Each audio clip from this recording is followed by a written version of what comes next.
Фудбалската репрезентација на Македонија одигра тежок натпревар против Велс од второто коло од квалификациите за светското првенство. Победовме во 91-та минута со голот на Бојан Миловски, но на 10 секунди до крајот примевме гол, откако фудбалерот на Бортмунд Дейвид Брукс беше стрелецот на истиот за 1-1. Меч кој започна со минута мол поради големата трагедија во Кочиња, фудбалерите на двете репрезентации носеа црни траки на левата рака во знак на почит.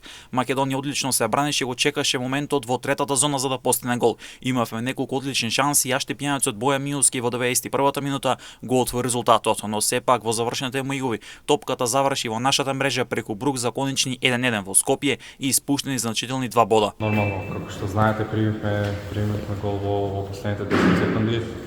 Тоа може само да не мотивира за војнина и да не издигне како репрезентација.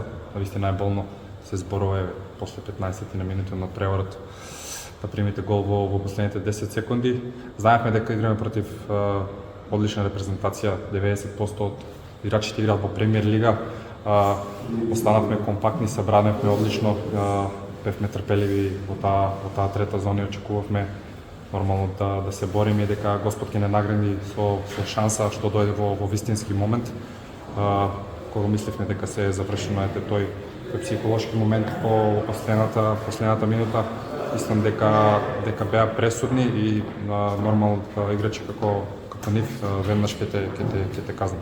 Миловски вели дека надпреварот со Велс ќе се анализира со ладни глави, а следниот предизвик за нашата репрезентација ќе биде мечот во јуни против фаворитот во групата Белгија. Гледаме надпревар во надпревар, одлично, секако дека Белгија е одлична репрезентација, можеби индивидуално се подобри од Велс, но мислам дека Велс колективно е подобра репрезентација во моментот, но ќе ги анализираме и ќе се спремаме да не се случи овој. Во рамки на јунскиот прозорец ќе играме против Белгија на 6 јуни во Скопје, а 3 дена подоцна следува мечот со Казахстан во гости.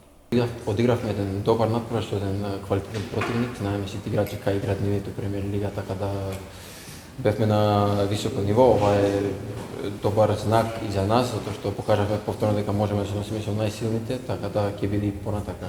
И секогаш гледаме да напредуваме и да целта наша ние секогаш да идеме се погоре и погоре, така и ќе продолжиме и понатака.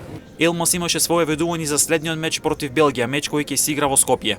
Нема, ние секогаш како група и нашиот селектор размислуваме секогаш на победа, така да идеме секогаш да го дадеме нашиот максимум, а знаеме со какви противници играме во јуни, така да и тоа со Белгија ќе излеземе и ќе дадеме нашиот максимум. Селекторот на македонската репрезентација Благој Милевски на пресконференцијата после надпреварот истина дека нема простор за големо разочарување. Додава дека Македонија покажала дека може да биде рамо до рамо со силни селекции од стариот континент. Според селекторот премиениот гол била наша грешка, но вели дека има и такви моменти. Затоа како што вели тој, мора да останеме фокусирани до самиот крај. Македонија од овој циклус собра 4 бодови. Го добивме Лихтенштајн во гости со 0-3, а дома ремзиравме со Велс играјќи 1-1.